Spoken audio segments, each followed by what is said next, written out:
जय श्री राम दोस्तों। आज हम आपको मिथुन राशि नवंबर 2021 का राशिफल बताने वाले हैं। इसमें हम आपको मिथुन राशि नवंबर सामान्य जीवन, नवंबर में आपका कार्यक्षेत्र की स्थिति, आर्थिक स्थिति, स्वास्थ्य जीवन, प्रेम व वैवाहिक जीवन, पारिवारिक जीवन तथा अंत में आने वाली बाधाओं के बचने के लिए उपाय पर चर्चा करेंगे। इसलिए वीडियो को अंत तक अवश्य देखिएगा। सामान्य जीवन, इसमें भाग्य का साथ कम मिलेगा, कर्म से ही बेड़ा पार लगेगा। यह माह आपके लिए चुनौतीपूर्ण है। आर्थिक रूप से यह माह मध्यम रहेगा। करियर और शिक्षा में बाधाएं आएंगी, उन्हें विशेष प्रयास करके हल करना होगा। प्रेम संबंधों में तनाव हो सकता है। सारी दिक्कतों के बीच पारिवारिक जीवन अच्छा रहेगा, जिससे आपको हालात का सामना करने में मदद मिलेगी।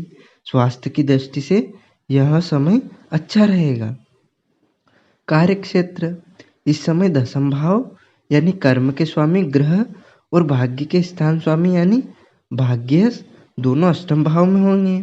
भाग्येश के अपने से द्वादश भाव में होने से भाग्य का अपेक्षित साथ मिलने की उम्मीद नहीं है। आपको कर्मवान होना पड़ेगा। कार्य परिश्रम से ही सफल होंगे। कार्यों में उतार चढ़ाव रहेगा। काम में अड़चने आएंगी, इसलिए मन खिन्न होगा। मन में काम बदलने की इच्छा बढ़ेगी। कोई नया काम शुरू करने का समय बिल्कुल नहीं है। अपने काम पर ध्यान दे। थोड़ा श्रम तो होगा, लेकिन काम बनेंगे।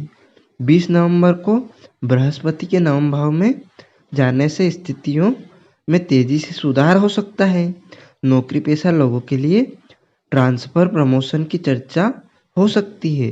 पदोन्नति की संभावना है। व्यापार कारोबार में अनुकूलता दिखने लगेगी। काम बनेंगे। व्यापारी यात्रा भी हो सकती है। यात्रा सुखद और सफल होगी। निवेश की योजना बन सकती है, उससे लाभ भी होगा। रुका हुआ धन प्राप्त होने से आपको अच्छा लगेगा, मन प्रसन्न रहेगा। आर्थिक स्थिति, आर्थिक तौर पर यह महीना मिश्रित परिणाम देने वाला साबित होगा। आमदनी में उतार चढ़ाव की स्थिति बनी रहेगी। महीने का पूर्वार्ध अपेक्षाकृत अच्छा रहेगा। धन आगमन के मार्ग खुले रहेंगे। आमदनी होगी, लेकिन शनि और बृहस्पति दोनों अष्टम भाव में है, तो यह स्थिति आपके लिए कोई अनावश्यक खर्च की वजह लेकर आ सकती है। निवेश आदि की कोई योजना बना रहे हैं तो मित्रजनों और परिवारजनों के साथ विचार विमर्श के बाद ही निर्णय लें। निर्णय लेने में कोई जल्दबाजी नहीं दिखानी है, अन्यथा पैसा फंस सकता है। कोई लॉटरी आदि या जोखिम वाले निवेश के प्रति आप आकर्षित हो सकते हैं। इसको लेकर विशेष रूप से सतर्क रहें। अचानक कोई खर्च आने से मन खिन्न हो सकता है। व्यापार कारोबार में कुछ धन हानि का भी योग दिख रहा है। कहीं कुछ पैसा फंस सकता है, परंतु सूर्य और मंगल के आपके लिए बचाव लेकर भी आएंगे।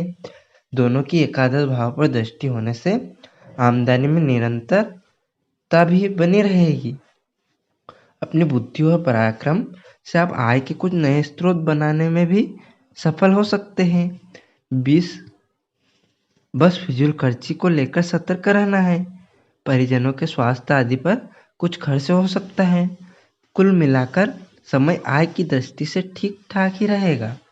स्वास्थ्य जीवन, छोटी मोटी परेशानियों को छोड़कर स्वास्थ्य को लेके कुल मिलाकर यह महीना अच्छा रहने वाला है। जीवन शैली में बदलाव और शारीरिक सक्रियता में कमी के कारण पाचन संबंधित कुछ परेशानियां हो सकती है। गैस, एसिडिटी या पेट दर्द, पाचन में दिक्कत जैसे उदर विकार कुछ परेशान कर सकते हैं। खान पान को लेकर विशेष रूप से सतर्क रहने की जरूरत है। इस पर ध्यान देकर आप इन परेशानियों को आसानी से दूर कर सकते हैं। शनि और बृहस्पति दोनों के अष्टम भाव में होने की स्वास्थ्य के प्रति लापरवाही बरतना ठीक नहीं है। लापरवाही से अस्पताल आदि जाने की नौबत आ सकती है। कोलेस्ट्रॉल आदि की परेशानियां, मोटापा रोगों से पीड़ित लोगों के लिए समय बहुत सतर्कता का है, इसलिए जीवन शैली का पूरा ध्यान रखें तो सब कुशल मंगल रहेगा। समय से सोना और समय से जागना, व्यायाम और पीने का पानी का ध्यान आपके लिए ये मूल मंत्र है। प्रेम व वैवाहिक जीवन, जिन लोगों के प्रेम संबंध है उनके लिए यह महीना बहुत उत्साहजनक नहीं साबित होने वाला। आपसी मतभेद और तनातनी की स्थिति खड़ी हो सकती है। किसी बात को लेकर शुरू हुई कहासुनी बढ़ते बढ़ते संबंध विच्छेद तक की नौबत ला सकती है, इसलिए सचेत रहने की जरूरत है।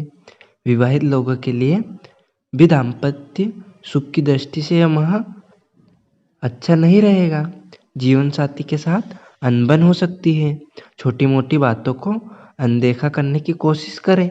हर बात पर प्रतिक्रिया देने का स्वभाव आपके लिए भारी साबित हो सकता है। सूर्य और मंगल दोनों की उग्र प्रकृति के ग्रह है और दोनों के पंचम भाव में होने से रिश्ते में झगड़े की आशंका बन रही है। महीने के उत्तरार्ध में सूर्य का राशि परिवर्तन करके छठे भाव में चले जाने से और शुक्र के सप्तम भाव में होने से स्थितियों में सुधार होगा। प्रेम विवाह का प्रस्ताव देने के लिए अच्छा समय है। विवाह की इच्छा रखने वालों को विवाह के प्रस्ताव मिलेंगे। विवाह आदि की जो बात चल रही थी उसमें तेजी आएगी। विवाहित जातकों के लिए अच्छा समय रहेगा।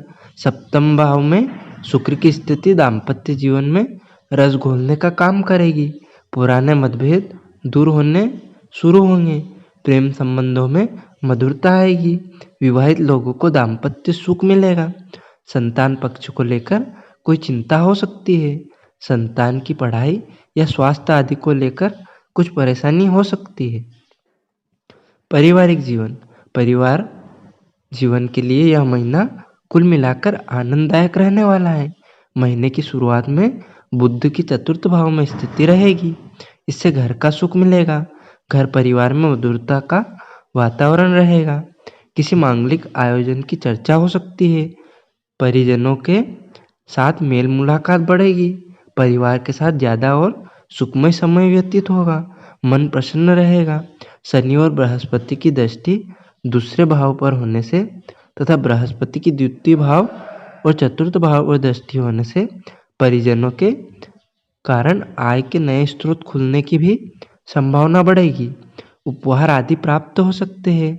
परिवार में मेलजोल, समरसता और आपसी सद्भाव की बढ़ोतरी होगी। 20 नवंबर को बृहस्पति के नवम भाव में गोचरवश जाने से भाई बहनों से विशेष लाभ की स्थिति बन सकती है, लेकिन सूर्य के छठे भाव में होने से भाई बहनों को कुछ शारीरिक समस्याएं या कोई कष्ट हो सकता है। इसको लेकर थोड़े सावधान रहें। कुल मिलाकर समय उस पारिवारिक सुख का है जिसकी आपको लंबे समय से प्रतीक्षा थी। यह आपका आत्मबल बढ़ाने वाला सिद्ध होगा। परेशानी से बचने के लिए उपाय यह है कि बुध ग्रह के बीज मंत्र ओम ब्राम ब्रीम रोम साह बुद्धाय नमः का जप करें। आपको शनिवार के दिन चींटियों को आटा डालना चाहिए। किसी गरीब को रंगीन कंबल दान करना शुभ रहेगा। मंगलवार के दिन गुड़ का दान करें। रविवार के दिन पिताजी को कोई नारंगी या लाल रंग की वस्तु भेंट करें।